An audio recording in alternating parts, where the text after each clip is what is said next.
para fazer o que gosta, muitas vezes você tem que fazer o que não gosta. Uma das coisas que você já fez na vida, e eu faço também, é que quando você vai lavar a louça, dá uma raiva danada de você ter que fazer aquilo.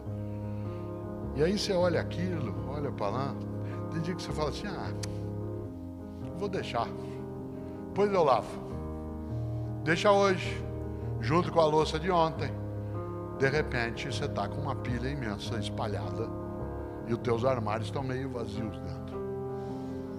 Você sabe que isso vai te capturando pouco a pouco, porque a gente se habitua com o nojento. A gente se acostuma com o nojento. Assim como ninguém estranha seus próprios aromas, a gente se habitua.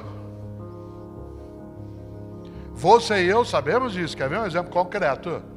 Quando me mudei para São Paulo, em dezembro de 1967, pouca gente aqui talvez tenha ideia disso. Essa cidade tem muitos rios sob ela. Aliás, nós estamos em cima de um, que é o rio que vem do Pacaembu e vai até o Tietê. Há muitos rios, um debaixo da Avenida 23 de Maio, outro sob a Avenida Sumaré, e os rios que são visíveis, como é o caso especialmente do Tietê, né, e do Pinheiros. Quando eu me mudei para São Paulo, esses dois rios eram navegáveis. Aliás, a gente pescava nesse rio e nadava. Não por acaso, na beira desses rios, se formaram vários clubes de regatas. O Corinthians nasceu como um time de remo, razão pela qual o símbolo do time é um timão. Timão de barco, depois coincidiu com o apelido que o time se deu. E a gente nadava, clube de regata, etc. Eu ia com meu pai pescar e nadar no rio Tietê. Pois bem, nós assassinamos esses dois rios. Eles estão mortos. Eles fedem, podres. Tanto que vez ou outra a gente vê a imagem de uma capivara correndo na beira do rio, ou de uma garça, se diz, olha lá, como se a garça fosse surreal. Como se a capivara fosse surreal. E às vezes é a persistência de uma memória que a gente se habitua. Interessante, porque nós assassinamos esses dois rios. Não é impossível que eles deixem de ser assim como em outros lugares do mundo. Hoje o Tamisa, em Londres, não só é navegável, como se pode nadar nele na Uera. Isso num país que fez a Revolução Industrial no Ocidente e poluiu tudo. Claro. O pior é que a gente se habitua. Pior do que se habituar com o podre do rio é que a gente acostuma. Pior ainda, tem saudade. Você está viajando no interior de São Paulo, vindo lá do final da Castelo Branco, de Santa Cruz do Rio Pardo, de onde é uma boa parte da minha família, e é lá que termina a estrada, a rodovia Castelo Branco. Olha que interessante. Quando você vai entrando na Marginal Pinheiros, aquele fedor, a hora que você chega em São Paulo, diz, ai, graças a Deus, já estou em casa. Você está vindo pela Fernão Dias, pela Dutra, pela Ayrton Senna, você entra no Tietê, aquela coisa podre, diz, ai, que bom, já estou chegando. A gente pousa no Rio de Janeiro, no aeroporto Antônio Carlos Jobim, o Galeão. Abre a porta da aeronave, quando ela não está com um finger, vem aquele fedor do mangue em volta. Diz, ai, já cheguei. Rio de Janeiro. A gente se habitua com o podre, hein? A gente se habitua com o podre na conduta, na política, na igreja, na escola, na nossa ação. A mediocridade, ela nos captura. Por isso, eu faço um esforço de não deixar de lavar a louça. Você diz assim, mas um dia só. Opa!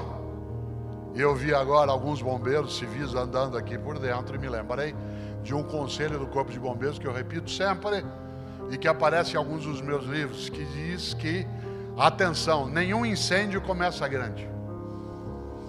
Nenhum incêndio começa grande. Todo incêndio começa com uma faísca, uma fagulha, um disparo. E por isso, é claro que é chato. Eu sei que amanhã, às 4h20 da manhã, eu vou lavar a louça do jantar de hoje, ainda ficarei com a do café da manhã, que Cláudio e eu vamos tomar. Minha vendetta é que ela fica com a do almoço, que tem panelas também. Olha que coisa boa. Por que eu vou lá e lavo? Porque você não acostuma a deixar. Assim como eu posso acostumar a deixar parte das roupas que estou usando pendurado atrás da porta. Ou vai deixando jogado em cima de um mancebo. Ou vai largando. Às vezes é assim, mas isso é obsessão. Não. Como eu digo sempre em vários lugares, a disciplina é a organização da liberdade. A disciplina é a organização da liberdade. Quanto mais disciplinada ou disciplinado você ou fomos, mais livres nós vamos ser, porque nós vamos ter mais tempo para as coisas que de fato têm sentido. Nesta hora, claro que eu vou lavar a louça e eu não quero, mas eu faço, porque aliás eu faço várias coisas que eu não quero. Uma das coisas que eu sempre lembro, vez ou outra me entrevistam na área empresarial, dizendo assim: o que o senhor acha da juventude atual que diz que só gosta de fazer o que gosta? Eu digo, bom, isso é um sinal de sanidade, porque só um imbecil gostaria de fazer o que não gosta.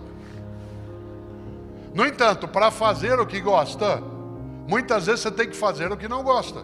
Eu adoro dar aulas, mas eu não gosto de corrigir prova. Se eu pudesse, eu terceirizaria a correção de prova. É que eu não posso fazer, sabe por quê?